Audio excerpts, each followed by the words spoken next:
Alléluia, gloire à Dieu. On va relire le passage de base, donc dans Matthieu 26, et nous allons lire à partir du verset 26. Un souper conduit à un autre souper, deuxième partie. Amen. Matthieu 26, verset 26. Pendant qu'ils mangeaient, Jésus prit du pain, et après avoir rendu grâce, il le rompit et le donna aux disciples en disant: prenez, mangez, ceci est mon corps. Il prit ensuite une coupe et après avoir rendu grâce, il la leur donna en disant: buvez-en tous, car ceci est mon sang, le sang de l'alliance, qui est répandu pour plusieurs, pour la rémission des péchés. Alléluia. Je vous le dis, je ne boirai plus désormais de ce fruit de la vigne jusqu'au jour où j'en boirai du nouveau avec vous dans le royaume de mon Père. Après avoir chanté les cantiques, ils se rendirent à la montagne des Oliviers. Amen. Seigneur, nous te bénissons pour le rappel de l'instauration, cette nouvelle alliance, cette alliance neuve, cette alliance glorieuse, Seigneur, que tu as établie au travers des symboles, des éléments du pain et du vin. Nous te bénissons, Seigneur Jésus, car aujourd'hui nous sommes à l'intérieur de cette alliance sécuritaire, formidable et glorieuse, Seigneur. Alléluia. À toi soit toute la gloire. Seigneur, s'il te plaît, bénis, Seigneur, ma vie, Seigneur, ma bouche, Seigneur, qu'elle puisse annoncer et enseigner ton conseil dans le nom de ton Fils Jésus. Amen. Et tout le peuple dit Amen. Gloire à Dieu. On peut s'asseoir, frères et sœurs, chers amis. Alléluia. Gloire à Dieu. Nous avons vu différentes choses, donc, par rapport à ce repas. Rappelez-vous David qui a dit: Seigneur, tu dresses devant mes ennemis une table. Amen. Et la Sainte Seine, la table de la Sainte Seine, avec les deux éléments, eh bien, c'est une table en face de nos ennemis, en face de Satan. Nous prenons le pain, nous prenons le vin. Amen. Satan doit reculer parce que nous appartenons maintenant à Jésus. Nous l'avons divorcé. Nous n'appartenons plus à Satan. Maintenant, nous sommes en direction d'un mariage céleste dans la gloire éternelle. Alléluia. Il n'y a aucun repas comme ce repas que les chrétiens prennent. Parfois, c'est une fois par mois, parfois dans certaines églises toutes les semaines, d'autres églises tous les 15 jours. Il n'y a pas de règle particulière. Ce qui est important, c'est de ne jamais oublier que cela devienne un rituel. Donc, et on s'habitue donc à prendre le pain et le vin sans parfois discerner évidemment ce que nous faisons. Donc, nous ne voulons pas cela ici dans notre église. Nous le prenons généralement une fois par mois. Il n'y a aucun repas véritablement comme celui-là. Il n'y a aucun groupement, association qui nous offre une telle intimité que la présence de Jésus nous assure quand nous prenons ce repas. Faites ceci en mémoire de moi. Se souvenir de Jésus et particulièrement de l'œuvre qu'il a accomplie à la croix. Ce sacrement, la Sainte Seine, c'est un sacrement. Dans l'Église de Dieu, il n'y a que deux sacrements particuliers. C'est le baptême dans l'eau et la Sainte Seine. Voyez, ce sont des choses que le Seigneur a instituées. Et nous voulons évidemment nous y soumettre. Ce sacrement établit donc un souvenir. On se souvient. Quand nous avons les deux éléments entre les mains, nous nous rappelons, nous nous souvenons de quoi? De la mort, de Jésus, le prix terrible qu'il a payé, qu'il a bien voulu payer pour chacun d'entre nous. Donc, quand nous prenons le repas de la Sainte Seine, c'est un acte d'obéissance. Faites ceci en mémoire de moi. Buvez-en tous. On a vu cela dans la première partie. C'est un acte de souvenir. Faites ceci en mémoire de moi. Donc, on se souvient du calvaire, le bois, la honte, les clous, ainsi de suite. Je dirais, c'est un lieu horrible, le calvaire, où Christ, mon Sauveur, a supporté toutes les souffrances.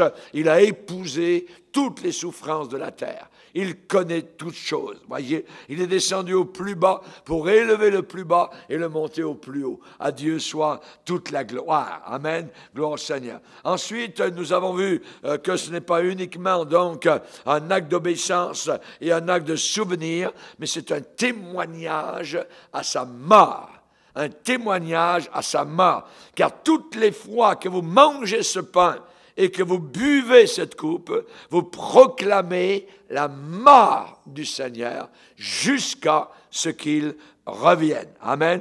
Jésus n'a pas été assassiné. Jésus n'a pas été tué. Il a abandonné de lui-même sa propre vie. Il l'a voulu. Voyez, il l'a voulu. Il était né sur cette terre pour cela. Voyez, pour mourir pour chacun de nous. Il l'a dit lui-même, personne ne m'enlève la vie. Je la donne de moi-même. Je la donne de moi-même. Donc, Jésus n'a pas véritablement été tué, assassiné. Jésus n'est pas un martyr. Non, non. Au contraire, il a voulu, amen, entrer dans ce chemin-là. Et donc, c'est un acte, nous avons vu, de substitution. Il nous a remplacés. Le couperet est tombé sur lui. Le jugement est tombé sur lui. Il aurait dû tomber sur nous, mais il est tombé sur lui. Merci Seigneur. Amen. Que Dieu soit béni. Alléluia. Qui voudrait prendre la place d'un autre? Vous voyez, il n'y a pas beaucoup de monde aujourd'hui qui voudrait, je dirais, aller en prison pour un autre ou subir je dirais, tous les torts que quelqu'un d'autre a fait et que le gars s'en tire à bon compte. Vous voyez, Jésus a fait cela. Il a pris nos péchés. Il a pris nos forfaits. Amen. Alléluia. Aucun prophète de la Bible, aucun rabbi ne s'était porté volontaire. Mais Jésus s'est porté volontaire pour moi, pour toi, pour toi, pour toi. Amen. Il s'est porté volontaire. Alléluia, à ma place. Il est mort pour des coupables. Nous l'avons vu, pour des impies. Amen. Pour des pécheurs. Je ne suis pas venu sauver des justes, mais des pécheurs. Gloire à Dieu. Jésus est donc mort pour moi, à ma place. C'est mon témoignage. Amen. Personne d'autre n'était assez bon pour accomplir cette substitution. Jésus, lui, est descendu du ciel sur la terre. Il a défié la mort. Il a supporté, et je dis bien temporairement, l'aiguillon de la mort. Mais Jésus a perçu, je dirais, la victoire sur la mort. Amen. Comme, je dirais, étant quelque chose qui n'était pas très loin. Amen. Gloire au Seigneur. Que Dieu soit béni. Et maintenant, nous pouvons dire, ô mort, où est ta victoire? Amen. C'est Jésus qui a gagné la victoire sur la mort. Et quand nous avons les deux éléments entre les mains, bien, nous devons nous souvenir de cela. Nous souvenir du prix payé. Du prix payé à la croix. Buvez-en tous, car ceci est mon sang. Ce n'est pas véritablement le sang de Jésus, voyez, et ça ne devient pas du sang, comme l'Église catholique voudrait nous le faire croire, voyez. Et quand les catholiques mangent l'hostie, ils pensent qu'ils mangent Jésus. Non, Jésus, quand il dit « ceci est mon sang », son sang n'était pas dans la coupe, son sang était dans ses veines. Voyez, mais il a voulu dire quoi? Il a voulu dire ceci représente mon sang. Quand il a pris le pain, il n'a pas dit, il a dit c'est mon corps, mais son corps était là à côté, voyez. Et ce qu'il avait au bout de la main, ça représentait le corps de Jésus qui allait être lacéré, qui allait être déchiré, qui allait être cloué, amen, pour chacun de nous. Merci Seigneur, amen, gloire à Dieu. Donc, nous allons voir maintenant que ce repas est un autre, je dirais, un autre acte, une autre action, c'est un acte de confession. Amen. Quand nous avons les deux éléments entre les mains, nous confessons quelque chose. Nous déclarons quelque chose de puissant. Qu'est-ce que Jésus a dit? Buvez-en tous, car ceci est mon sang, le sang de l'alliance qui est répandu pour plusieurs. Le sang de l'alliance, donc on parle du sang, on parle d'une alliance et on parle de plusieurs. Beaucoup de personnes. Voyez. Donc, faites ceci, buvez-en tous, c'est le sang de l'alliance qui est répandu pour plusieurs pour la rémission des péchés. Qu'est-ce qui se passe? C'est qu'auparavant, avant que Jésus, évidemment, institue et ne meure sur la croix, n'institue le repas de la Sainte Seine, eh bien, nous étions sous une vieille alliance. Nous étions sous un vieux contrat. Il n'y avait que l'Ancien Testament, vous voyez, avant lui. C'était une ancienne alliance. Et il est dit que cette ancienne alliance, dans Hébreux 7, verset 18, eh bien, qu'elle a été maintenant abolie. La Bible dit, il y a eu abolition d'une ordonnance antérieure, ça veut dire précédente.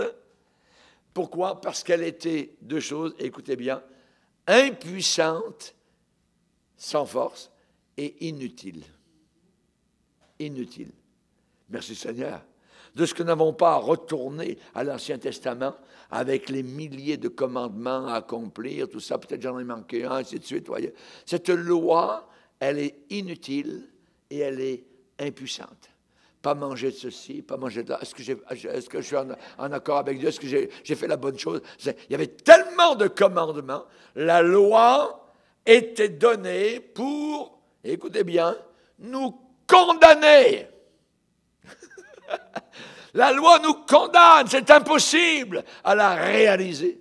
On ne peut pas. Et maintenant que Christ a accordé une nouvelle alliance, eh bien, cette alliance impuissante et inutile, a été remplacée par un nouveau projet, une nouvelle réalisation, une nouvelle alliance. Alléluia. Une alliance nouvelle, neuve. Amen. Gloire au Seigneur.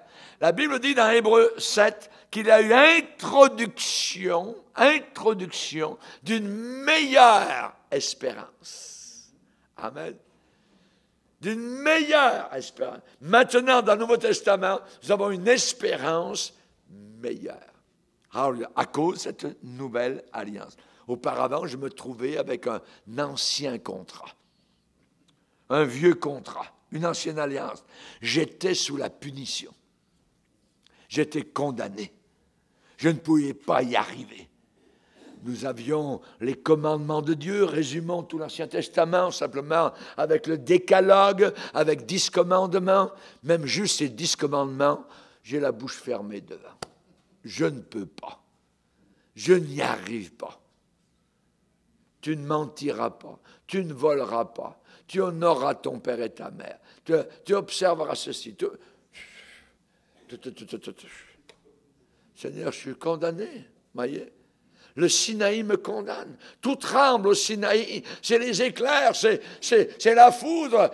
Les hommes qui étaient au pied du Sinaï ont dit à Moïse, Moïse, parle-nous, toi. Mais Dieu, on ne veut plus l'entendre. C'est trop terrible. On est condamné. En effet, on est mort devant ce Dieu. Alors la loi, la Bible dit dans Galates, était un merveilleux pédagogue. Pédagogue. Un pédagogue, voyez, il y a le mot pédas dans ce mot, un mot grec qui veut dire enfant. Ça veut dire, on enseigne les enfants. Voyez, la loi est une enseignante, nous les enfants de Dieu, pour nous conduire, pas au Sinaï, où nous sommes condamnés, mais vers une autre montagne, la montagne de Golgotha. Alléluia. C'est là que nous courons. Jésus, s'il te plaît, pardonne-moi, sauve-moi. La loi me condamne. Mais toi, Seigneur, tu n'es pas venu pour condamner le pécheur, tu es venu pour le sauver. Mais comment a-t-il pu faire? Il a dit, je vais me revêtir d'un corps comme toi. Et je vais prendre ton péché et je vais mourir sur la croix à ta place. Et toi, tu seras épargné. La substitution. La rançon. Alléluia. Merci Jésus. Qu'est-ce qui se passait? Dans l'ancienne alliance, j'étais sous la punition. Je ne pouvais pas arriver à obéir à la loi de Dieu. Voulez-vous savoir si vous étiez capable d'obéir à la loi de Dieu? On va le lire, la Bible le dit. Romains 8. Romains 8. Verset 2. En effet, la loi de l'esprit de vie en Jésus-Christ. Notez l'expression. C'est une loi différente. La loi de l'esprit de vie en Jésus-Christ m'a affranchi, m'a libéré de quoi? De la loi du péché et de la mort. Amen. Pourquoi? Car, et là il y a une petite parenthèse, chose impossible à la loi. Qu'est-ce qui était impossible à la loi? Chose impossible à la loi parce que la chair la rendait sans force. Les œuvres de la chair, les œuvres de péché rendaient la loi de Dieu sans force. J'étais bouche fermée. Chose impossible à la loi. Quelle chose impossible? À m'affranchir, à me libérer. C'est la raison pour laquelle ceux qui veulent, je dirais, dire, moi je vais observer les commandements de Dieu. Je vais observer tous les commandements de Dieu, voyez, et là certainement Dieu va m'accepter. Vous allez avoir la bouche fermée et votre direction c'est l'enfer. Parce que vous ne pouvez pas, c'est impossible que vous arriviez à obéir à la loi de Dieu. La Bible dit chose impossible à la loi. Pourquoi? À cause de quoi? Pourquoi est-ce que je n'arrive pas à obéir à la loi de Dieu? Parce que la chair, ma chair pécheresse, la rendait sans force. Rendait la loi de Dieu sans force. J'obéissais à 2-3 commandements, puis je dirais à 8 autres, pas. Ça passait par-dessus. J'y arrivais pas. Regardez bien. Verset 7. 7. Romains 8, verset 7. L'affection de la chair, chérir les œuvres de la chair, est inimitié contre Dieu. Pourquoi? Pourquoi cette chair est inimitié contre les affections de la chair? Parce qu'elle ne se soumet pas à la loi de Dieu. Et qu'elle ne le peut même pas. Et ça, c'est clair. On ne peut pas obéir au commandement de Dieu. On a vu parfois des sympathisants qui sont entrés un peu dans l'église, tout ça, c'est merveilleux, les chants, tout ça, communion fraternelle, ça. Oui, le pasteur, il parle de Dieu, tout ça. Alors vraiment, je vais obéir, tout ça, à la Bible, tout ça. Et puis ils essayent un peu, tout ça, puis pouf, tombe le nez dans la boue, tombe ici, tombe là, tout ça. Puis ils arrivent piteux à l'église, tout ça, on n'arrive pas à obéir. Ça. Oui, mais parce qu'ils ne sont pas nés de nouveau. Qu'est-ce qui va les libérer? La loi de l'esprit de vie en Jésus-Christ. C'est autre chose. Ce n'est plus l'Ancien Testament. Ce n'est plus les fers, je dirais, aux mains et aux pieds. Ce n'est plus le joug. Amen. Maintenant, c'est autre chose. C'est la loi de l'esprit de vie en Jésus-Christ. Enlevez Jésus du tableau, vous êtes perdu. On ne peut pas sans Jésus. C'est avec Jésus. Donc, j'étais comme cela auparavant. Et l'Ancien Testament, eh bien, ne m'apportait aucune liberté. J'étais sous la puissance du péché. La Bible dit dans Hébreux 10 que la loi, donc la loi de l'Ancien Testament, était l'ombre des choses à venir. Ici, j'ai un micro et j'ai l'ombre du micro sur mon pupitre. Si je regarde juste l'ombre et je mets le micro de côté, je dis, à quoi ça peut ressembler, ça? Est-ce que ça ressemble à un bras de micro, tout ça? Pas vraiment, c'est une ombre. Une ombre de quoi? Une ombre de la vraie chose, de la réalité. La réalité, c'est ça.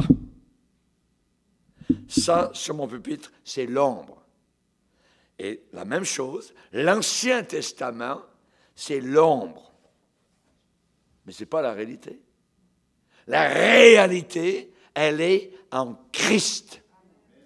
C'est là qu'est la vraie chose. Et nous voyons des symboles au travers de tout l'Ancien Testament, de Jésus-Christ, de l'œuvre du Calvaire, et en filigrane, dans tout l'Ancien Testament, on voit Jésus. Dans les psaumes, on le voit dans le Pentateuque, on le voit dans les sacrifices d'Israël. Il est là, quelque part, mais c'est l'ombre. Mais lorsque, évidemment, Jésus est arrivé, c'était lui la réalité. La réalité. On va le lire, si vous voulez bien, dans Jean, premier chapitre. L'évangile de Jean, premier chapitre. Évangile de Jean, premier chapitre. Il est dit ici, particulièrement, verset 14, « Et la parole a été faite chair », c'est Christ, a été faite chair, elle a habité parmi nous, pleine de grâce et de vérité. Et nous avons contemplé sa gloire, une gloire comme la gloire du Fils unique venu du Père. Jean-Baptiste, lui a rendu témoignage et s'est écrié, « C'est celui dont j'ai dit, celui qui vient après moi m'a précédé, car il était avant moi. » Et nous avons tous reçu de sa plénitude, et grâce pour grâce. Et écoutez bien verset 17. Car la loi qui condamne a été donnée par Moïse. La grâce et la vérité sont venues par Jésus-Christ. Amen. C'est très important. La loi a été donnée par Moïse, mais la loi ne sauve personne. C'est la grâce et la vérité qui sont venues par Jésus-Christ. La vraie chose, l'Ancien Testament, c'est l'ombre. La réalité, c'est le Nouveau Testament. Est-ce que maintenant, j'ai plus besoin de l'Ancien Testament? Non, moi j'étudie autant l'Ancien Testament que le Nouveau, parce que Jésus, il est partout, même dans l'Ancien Testament. Mais il faut savoir le trouver. Amen. Il est dans les psaumes, il est dans les prophètes. Il faut savoir, évidemment, connaître ce saint livre. Alléluia. Gloire à Dieu. Maintenant, évidemment, ce que nous pouvons dire de tout cela, c'est que avant de pouvoir obtenir un contrat, une alliance plus favorable, voyez, eh bien, le contrat présent devait être accompli, devait être réalisé, voyez. Mais comment le pouvais-je? Je péchais toujours. Je vivais dans le péché. J'étais un pécheur, j'étais aveugle. Je ne voyais rien du tout. Vous voyez? Le pasteur, vous n'étiez pas un pécheur. Non, mais j'étais un pécheur. J'étais un pécheur. Et je vivais dans le péché, sans connaître la vérité, sans connaître la lumière. J'avais ma religion, mais ma religion ne pouvait pas me sauver.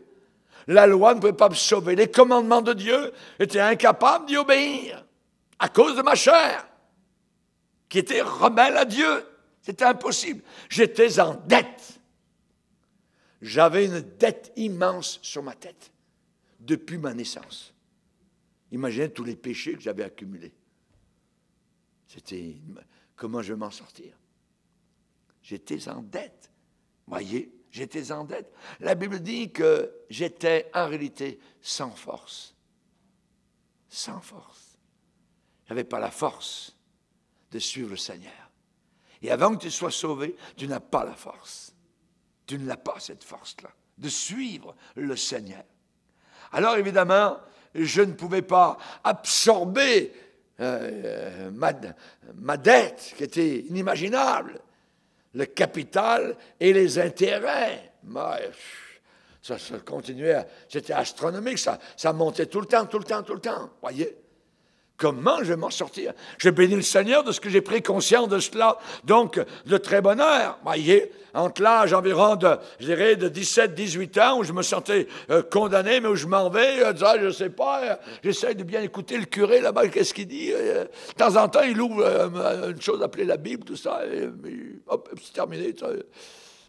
En ce temps-là, Jésus dit à ses disciples...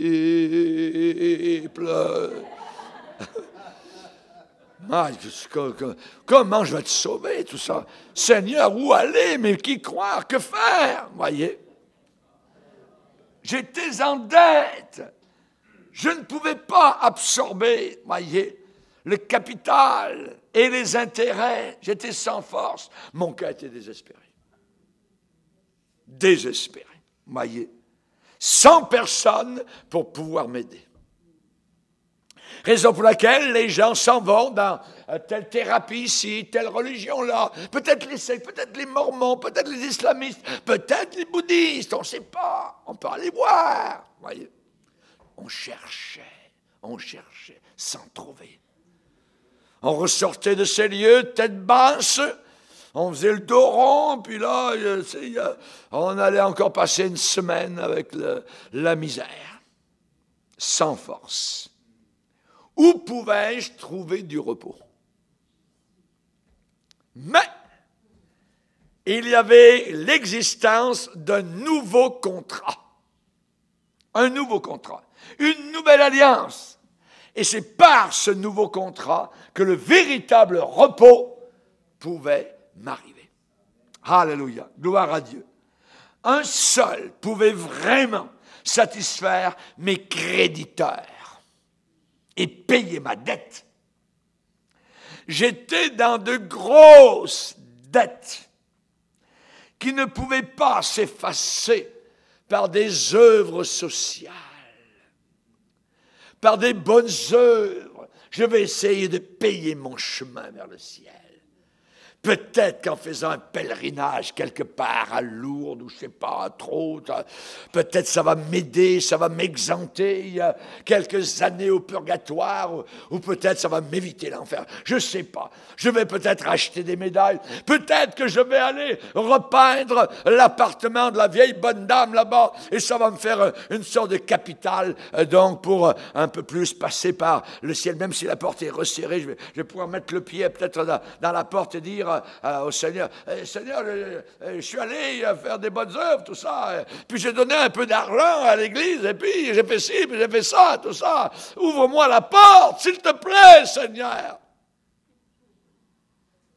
Rien. À Éphésiens, chapitre 2, il est dit que c'est par la grâce que vous êtes sauvés. Alléluia. J'aime chaque mot. C'est par la grâce, faveur non méritée, que vous êtes sauvés. Sauvés. Sauvés, ce n'est plus perdu. Sauvés des dettes. Sauvés de ce que je ne pouvais pas payer. Le salaire de mon péché. Je péchais depuis que j'étais bébé. Les petites colères, voyez, sur le plancher, tout ça. Maman ne veut pas m'acheter ce pistolet à eau, je ne sais pas quoi, tout ça. Ah, mais je vais l'avoir. La nature pécheresse sortait. Amen. J'étais en dette. Nous étions des pécheurs. Et soudain arrive, c'est par la grâce que vous êtes sauvés, par le moyen de la foi. Cela ne vient pas de vous. Oh, monsieur le curé, vous n'avez pas raison. Vous nous avez enseigné depuis des siècles que c'est par les bonnes œuvres qu'on va au ciel, c'est pas vrai? La Bible dit, cela ne vient pas de vous. Cela ne vient pas de vous, c'est le texte sacré. Cela ne vient pas de vous. Cela ne vient pas de vous. C'est le don de Dieu, c'est le cadeau de Dieu. Le salut, c'est le cadeau de Dieu. Alléluia. Ça ne vient pas de nous. C'est le don de Dieu. En plus, la Bible, si on n'est pas certain de ce qu'on a lu, elle rajoute, elle renchérit. Ce n'est point par les œuvres, les bonnes œuvres. Voyez. Les bonnes sœurs. On ne dit pas les sœurs, on dit les bonnes sœurs. Voyez? Pourquoi? Elles essayent de faire des bonnes œuvres. Elles font des bonnes œuvres. Elles en ont fait. Elles ont soigné des malades, elles ont construit des hôpitaux, sont allées parfois en mission. Ils ont essayé de se faire un chemin vers le ciel par leurs bonnes œuvres. Et hélas, la porte sera fermée. Pourquoi? Parce que c'est ou bien lui sur la croix, ou bien tes bonnes œuvres. Qui te sauve? Qui va te sauver? Tes bonnes œuvres ou bien l'œuvre du calvaire? C'est l'œuvre du calvaire. C'est l'œuvre de Jésus à la croix. Cela ne vient pas de vous, c'est le cadeau de Dieu. Jésus, il est mon cadeau. Amen. Il est mon cadeau. Pasteur, vous n'êtes pas un cadeau. Moi, ça, je le sais. Voyez. Le cadeau, c'est Jésus. Amen.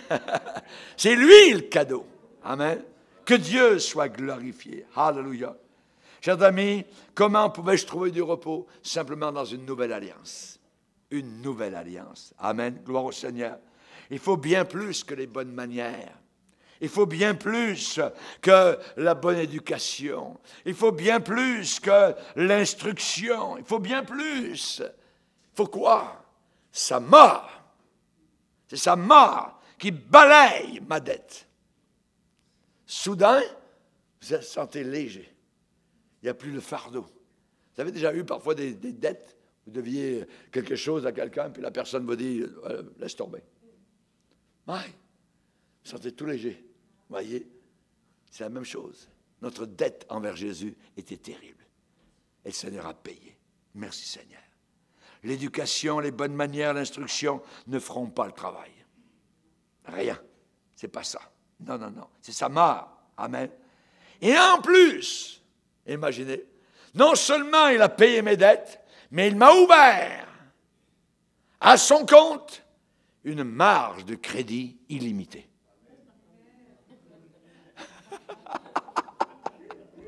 Qui l'aurait cru? Je peux aller vers lui. Je peux demander. Jusqu'à présent, vous n'avez rien demandé. Demandez en mon nom. Je vais vous l'accorder.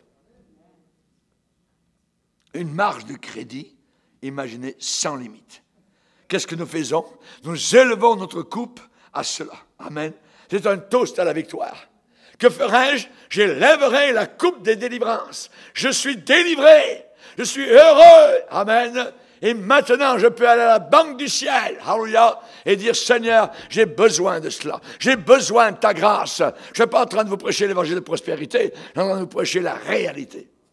Amen. Alléluia. Gloire à Dieu. Chers amis, cela libère. Qui? Qu'est-ce que Jésus a dit?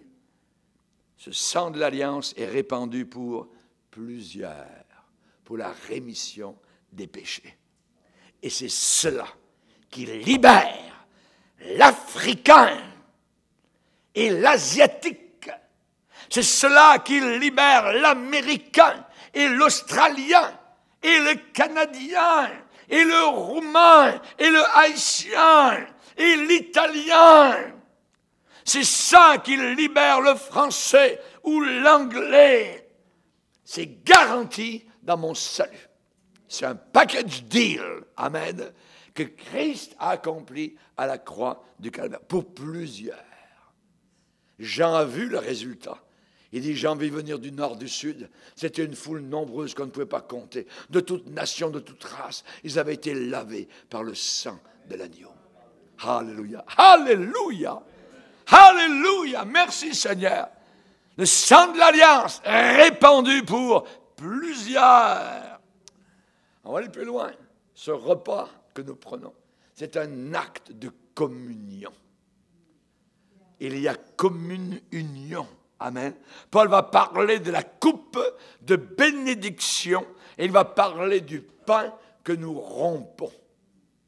La coupe de bénédiction, j'aimerais vous parler que dans ce repas-là, il y a une fraternité de croyants. Cette fraternité grandit. Et il n'y a aucune association sur cette planète qui peut égaler cela. Cela traverse toutes les frontières. Toutes les frontières. Amen. Et ça inclut tous les niveaux d'âge. Depuis que vous êtes sauvés, Si vous avez été sauvé à 17 ans, vous êtes sauvé, vous pouvez prendre part à la Sainte Seine. Voyez, c'est pour des gens sauvés, pas des gens religieux, pour des gens qui sont nés de nouveau.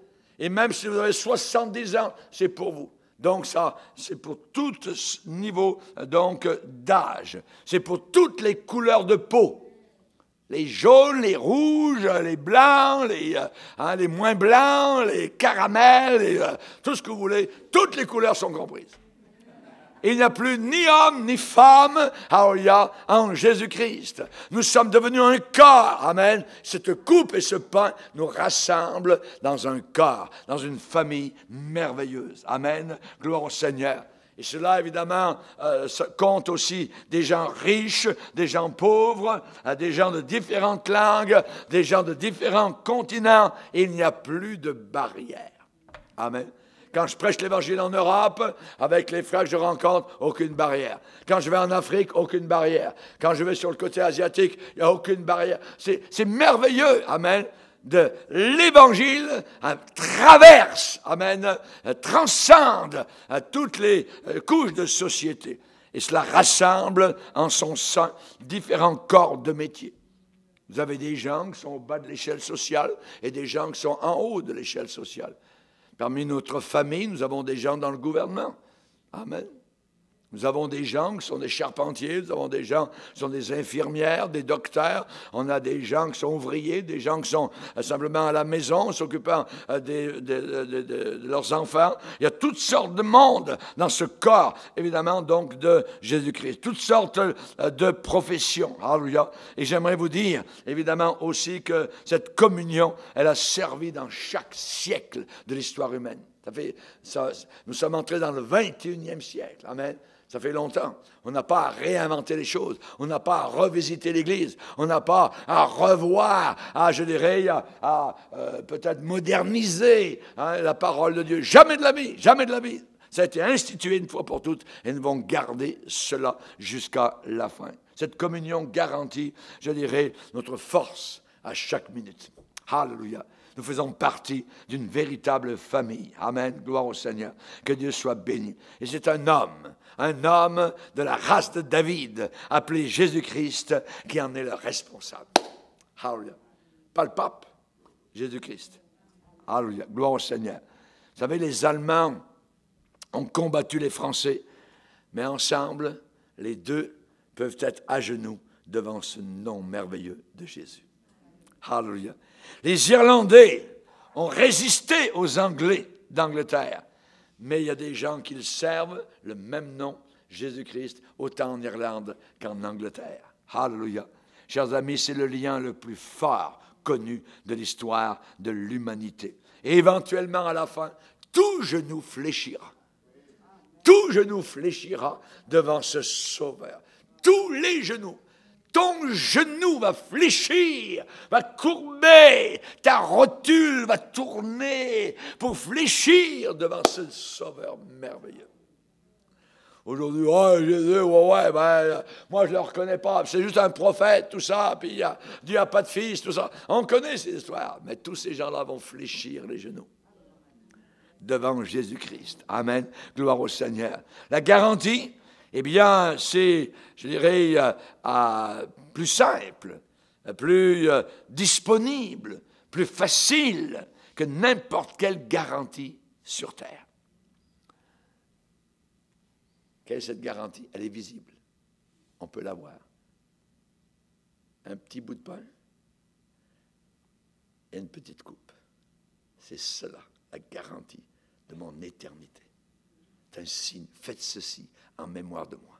Souvenez-vous de ce que j'ai fait pour vous à la croix. Il est lui-même, amen, une propitiation, non seulement pour nos péchés, mais pour ceux du monde entier. Ceux du monde entier. Alléluia. Gloire au Seigneur. C'est réel. Et c'est basé sur une expérience personnelle. On ne peut pas nous enlever ça. Pourquoi? Parce qu'on l'a vécu. On sait que Jésus-Christ est véritablement le Sauveur. On a expérimenté les puissances du siècle à venir. Alléluia. Et cela est très important. Merci Seigneur. Amen. C'est réel. Dans l'Ancien Testament, il y a une description des alliances avec Dieu.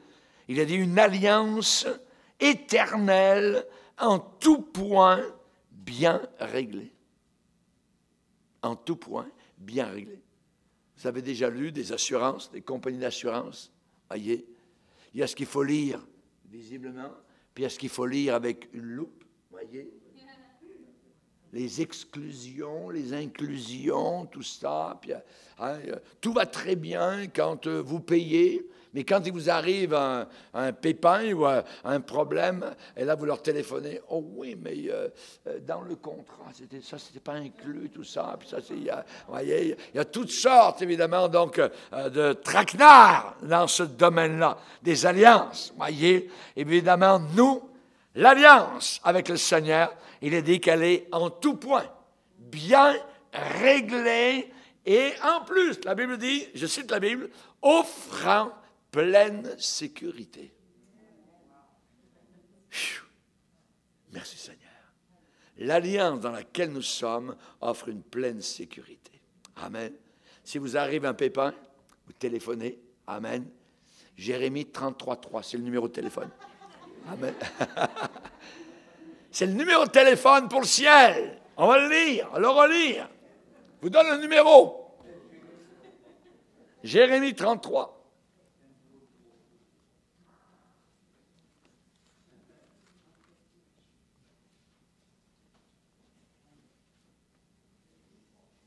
Jérémie 33, 3. Invoque-moi et je te répondrai. Je t'annoncerai de grandes choses, des choses cachées que tu ne connais pas. Invoque-moi et je te répondrai. Amen. La prochaine fois, ce n'est pas le téléphone de la voisine là-bas ou non, téléphone au ciel. Invoque-moi, je te répondrai. Jérémie 33, le verset 3. Gloire au Seigneur. Amen. La garantie, elle offre une pleine sécurité. C'est réel. Alléluia. Il y a quelqu'un au Brésil, sur le grand fleuve, l'Amazone, eh bien, cette personne, sur sa pirogue, est changée radicalement autant qu'un Canadien tout à fait au nord de la terre, sur la Mackenzie ou sur le Saint-Laurent. Autant là-bas qu'ici, au Canada. C'est la puissance de Dieu. C'est la puissance du Seigneur. Alléluia. Nous participons à un même pain, nous dit la Bible. À un même pain. Alléluia. Il n'y a pas de secret. Il n'y a pas de mot de passe. Il n'y a pas d'initiation. Il n'y a pas de poignée de main particulière avec des sortes de doigts qui à l'intérieur de la paume, tout ça, comme les fameux francs-maçons, voyez. Il n'y a pas de phrase spéciale qui lie les personnes ensemble. Non. Le repas du Seigneur nous rassemble tous. Amen. Et j'ai le droit de le prendre à cause de lui. À cause de lui. Amen. Il n'y a pas de hiérarchie non plus pour juger mon état de le prendre. Le pasteur vous avertit, si vous le prenez en mauvais état, il peut vous arriver évidemment des choses. Donc jugeons-nous nous-mêmes, mais ne manquons pas le repas, ne nous privons pas de cette bénédiction. Amen. Gloire au Seigneur. Et j'aimerais vous dire aussi que c'est un autre, le repas du Seigneur, la Sainte Seine, c'est un acte de remerciement. De remerciement. On remercie Dieu. Il prit du pain, après avoir rendu grâce, le rompit, il leur donna en disant, ceci est mon corps qui est donné pour vous, faites ceci en mémoire de moi. Est-ce qu'à ce repas, on a une mine triste, tout ça, voyez, d'enterrement? Non. Voyez, nous ne sommes pas au repas du Seigneur en train de célébrer une défaite ou un échec, voyez, où il n'y a aucune vie. Absolument pas, voyez. la vie de Jésus n'a pas duré longtemps sur cette terre. 33 ans seulement, voyez. Mais il n'y a aucune autre vie qui a accompli autant en si peu de temps.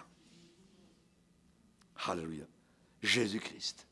À partir de sa naissance, n'oubliez pas, Jésus a été harcelé, harassé par l'ennemi. Ses parents terrestres ont dû le prendre et l'emmener en Égypte, selon l'ordre d'un ange, pour le faire échapper, évidemment, à ses ennemis.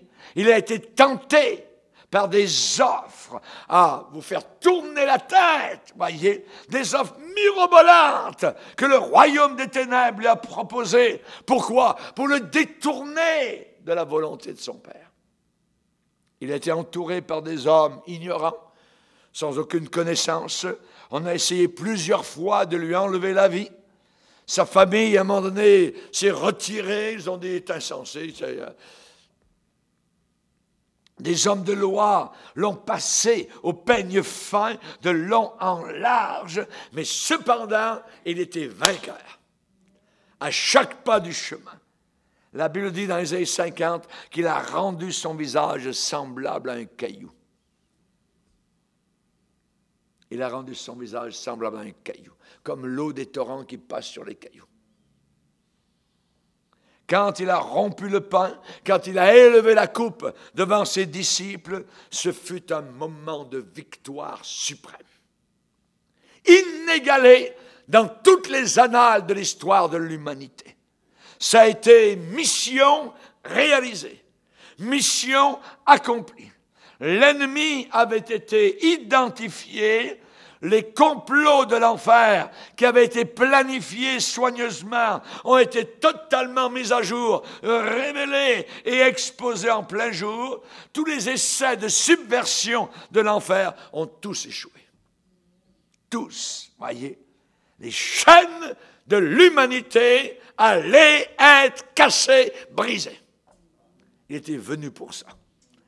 Et maintenant, nos chaînes ont été cassées. Nous qui croyons, nous qui prenons ces deux éléments dans le repas de la Sainte Seine. Moment de victoire totale. Amen. Alléluia. La dette de l'humanité, qui était énorme comme une montagne, allait être payée. Le message de l'Église, c'est un message de victoire. Nous ne sommes pas des porteurs de mauvaises nouvelles. Nous sommes des porteurs de bonnes nouvelles. Alléluia. Alléluia. Gloire au Seigneur. Et le repas du Seigneur n'est pas, je dirais, quelque chose d'un peu plus fixé dans l'agenda de la première réunion du mois. Non, non, non, non. Oui, absolument pas. Ce repas me conduit vers une parade. Amen. Vers une fête, vers une victoire. Amen. Et moi, je marche derrière ces symboles impérissables. Mon sang, mon corps. Amen. Et en terminant, eh bien, une autre chose que ce repas nous dit, c'est un acte, chaque fois que nous le prenons, qui proclame le retour de Jésus. Faites ceci jusqu'à ce qu'il revienne. À chaque fois que nous prenons le repas du Seigneur, eh bien, nous annonçons le retour du Seigneur. Il a dit, je reviendrai. Il n'est pas encore revenu. Il n'a pas dit, je viendrai. C'est déjà fait. Il est venu la première fois. Mais maintenant, il a dit, je reviendrai. Et il va revenir. Et il l'a promis dans des termes très clairs. Alléluia. Et tous ceux qui, dans la foi en Christ, élèvent cette coupe, élèvent en même temps l'espérance vivante qui est dans chacun de nos cœurs. Un jour, ce sera le dernier repas que nous prendrons de la Sainte Seine, et le prochain sera dans la gloire avec Jésus-Christ, les anges. Amen. Levons-nous ensemble devant le Seigneur, et on veut le louer, on veut le glorifier. Alléluia. Merci, Seigneur. Alléluia. Il ne nous a pas punis, il nous a bénis. Amen. Il nous a sauvés. Je suis sauvé par sa grâce. Quel est votre devoir cette semaine? Dans votre temps de prière? Amen. Amen. D'arriver devant le Seigneur, dire merci Seigneur de m'avoir pardonné de tous mes péchés. Amen. Ce midi, à notre table, nous avions nos petits-enfants. J'ai dit, qui va dire les grâces, tout ça, remercier le Seigneur? Et Zacharie a dit, Papy, je vais le faire. Seigneur, je te remercie de ce que tu as pardonné tous mes péchés. Et ensuite, il a continué à demander la bénédiction. Parce que ce matin, la classe d'ados était ici. Et ils ont bien entendu. Amen. Et moi-même, j'étais étonné. Amen. Non pas que j'avais oublié, mais de le voir que lui avait tout, c'est rentré dans sa tête. Amen. Seigneur, merci de m'avoir pardonné tous mes péchés. Quand vous priez, cette semaine, c'est votre devoir. Amen. Et la deuxième chose, dans votre prière, merci d'avoir sauvé un impie comme moi. Amen. Il est venu pour sauver des impies. Gloire à Dieu. On va louer le Seigneur, on va le bénir.